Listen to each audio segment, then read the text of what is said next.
Hi, everybody. Welcome to COMM1160. This is the video for week number 8.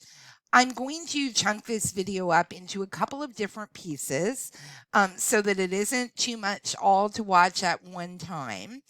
And I'm going to go through some sort of housekeeping issues before we get started. But I did want to say a warm welcome. I hope that your week off was fantastic and that you had lots of time to rest and restore.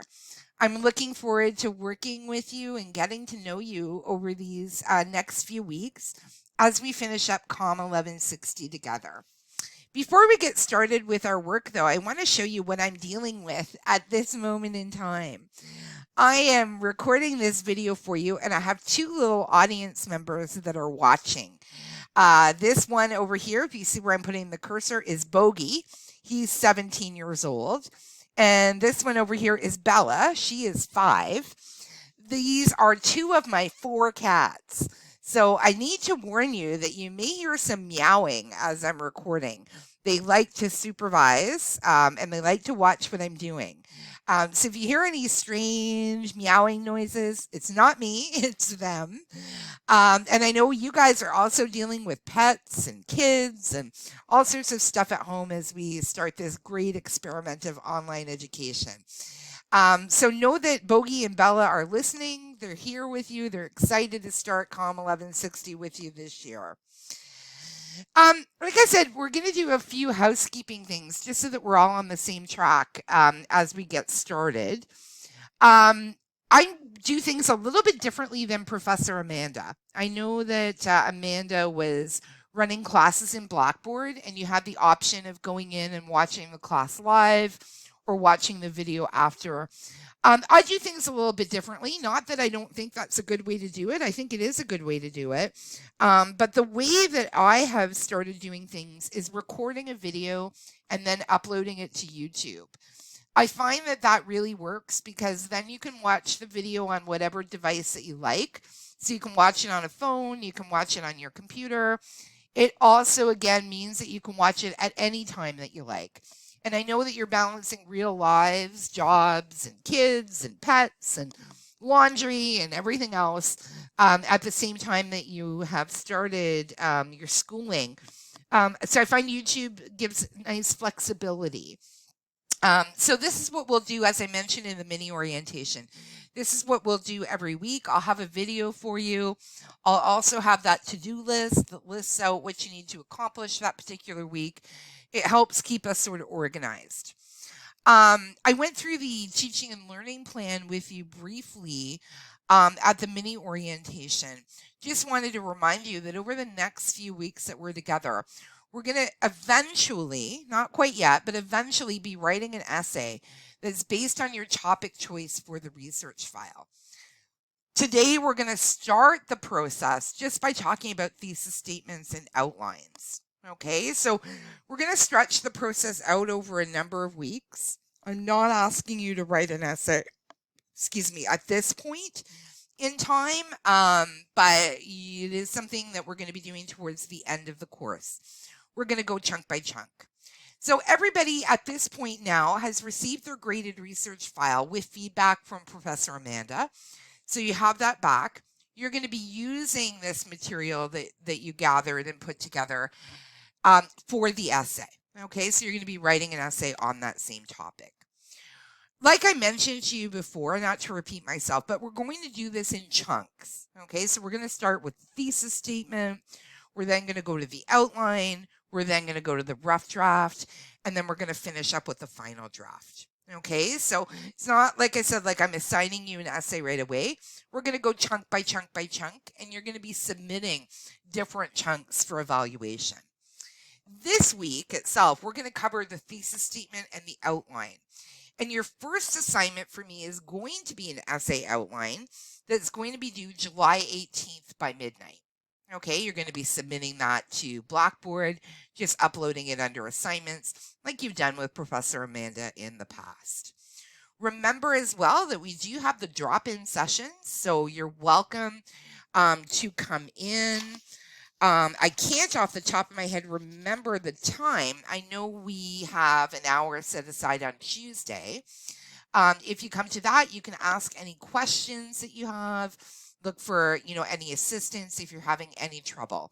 But hopefully the videos will be clear and you'll know exactly what it is that you're doing as we get started with COMM1160. Okay, I think that's all I need to cover in terms of the housekeeping. Everything else we would have covered during the mini orientation. But of course, if anything comes up over the term, I'll use Blackboard to communicate with you. And if you have any questions, feel free to reach out by email so that I can answer any questions that you might have. I think at this point, without further ado, it's time to get started. The cats are telling me they're ready to go. So let's move forward with the information for this week.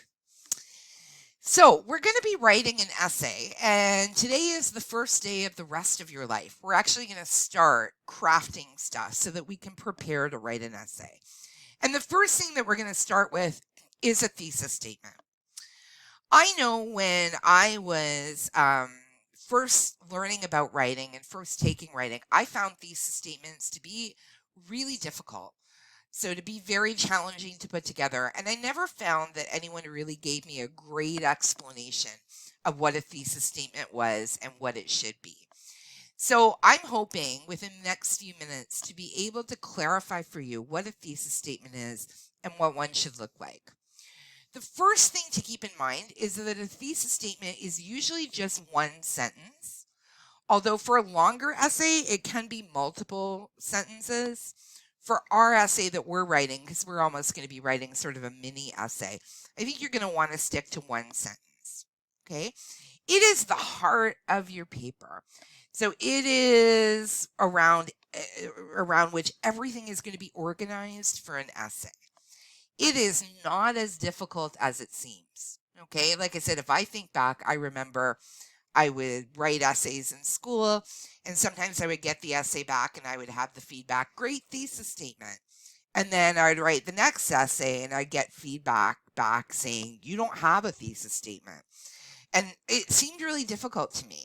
But it's not as difficult as it seems. Okay, so if you've had some challenges with thesis statements in the past, hopefully, like I said, my aim is to clarify it for you. Hopefully you'll find that they're very easy to write from here on in. The first thing to keep in mind is that the thesis statement, the sentence that you use, is literally a statement of what you're going to show or prove in an essay. Okay, so the 3 or 4 things that you're going to prove about your topic, or the 3 or 4 things that you're going to prove about your particular topic. It defines your purpose. So it's the whole reason you're writing the paper. Okay, the whole reason you're providing this information is always used in an essay introduction. And we'll talk about placement and stuff of the thesis statement as we move forward with the essay writing process. But when you're sitting down and you need to write an essay, coming up with a thesis statement should be your first step. Okay, it literally is the heart of your paper. And if you come up with a good thesis statement and a solid thesis statement, you'll probably end up eventually with a really successful paper. So how do we actually craft one? How do you come up with this sentence that's going to show or prove what it is that you need to about your particular topic? And the first thing I always like to do is to brainstorm and what I call dump ideas from the research down on a piece of paper so that I can visually see them. So let me show you what I mean. I'm going to open up Word and I'm going to just start with a blank document. I know this isn't great to see on the screen, but hopefully you can see what I'm doing here. Okay, so here's my blank piece of paper. I normally do this by hand because I like writing by hand, but obviously on the screen I'm going to show you with typing. Okay, so let's imagine that I've decided to write an essay, and my essay is going to be about the flu. Okay, so that's my big topic. And then I've narrowed it. So I've decided not only am I just going to talk about the flu, I'm specifically going to talk about symptoms of the flu. Okay, symptoms that people have when they experience the flu. And I'm going to look through the articles that I found and the different pieces of information that I'm going to use as my evidence for the paper. And I'm literally just going to dump stuff on the page. Okay, so I'm going to flip through all of my stuff. I'm going to see, okay, one article says that itchy eyes, okay, are a symptom of a flu. Another one says a sore throat. Another one says depression. So I'm literally going through pulling information. Let's see, what are some other, I'm just using this example. What are some other symptoms of the flu? If you were here with me live, you could help me out. Let's say headache. Okay. Let's say fever. I'm going to go really wild and say hallucinations. Okay. So again, remember I'm making all of this up. Let's say everybody's favorite.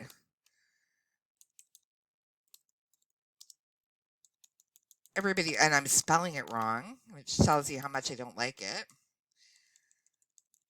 How does a person spell diarrhea? It's not a word I usually use. Let's see if.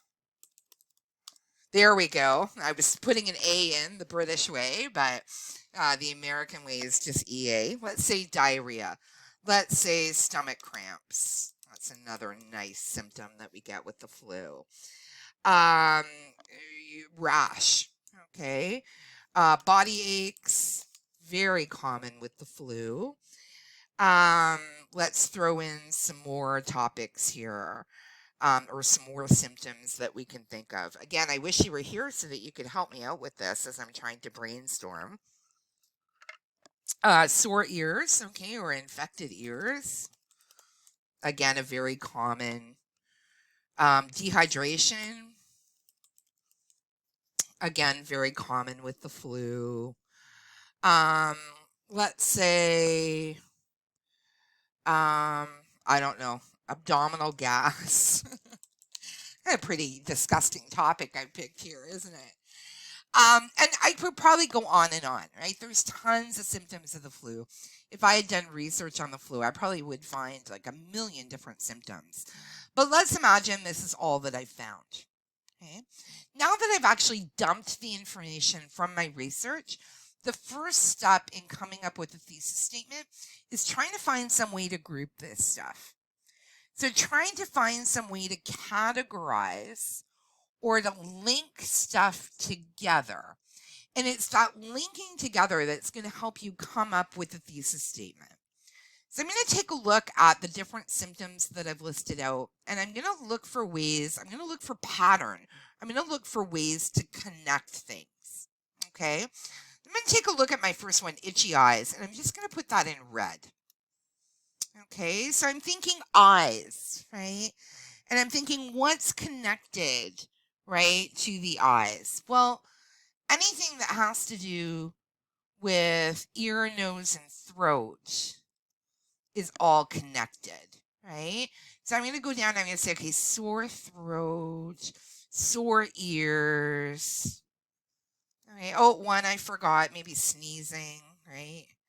There's another. Sneezing. Whoops. Runny nose. Okay, so I'm going to put that in red too. Okay, because all of these connect up together as ear, nose, and throat symptoms. So I'm going to write that down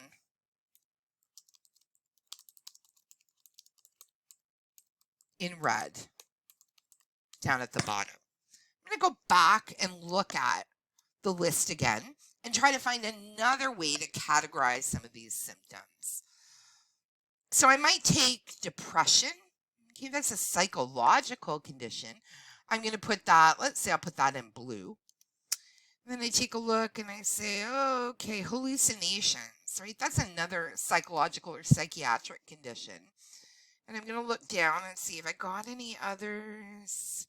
No, right? So the only two I have here are depression and hallucinations. But those count, okay? So I'm going to put that down in blue as psychological symptoms. I'm going to go back, okay, and I'm going to take a look at some of the other stuff. Okay, oh, here we go into the gross stuff. Diarrhea. I'll put that, what color should I put that in? Let's put that in purple. Stomach cramps, okay, also related to diarrhea. Where else have I got? Oh, abdominal gas. Okay, that's also related. It's all stuff that's happening in the gut, right? And I'm going to look at a way, I'm going to think, how can I classify those, or what kind of a term could I use for that? And I'm going to call those gastrointestinal or intestinal, okay, symptoms. Whoops, I should be putting that in purple so that it all matches. When I do this by hand, I usually use different colored pens or different colored highlighters. Okay, so intestinal symptoms. And I would keep going.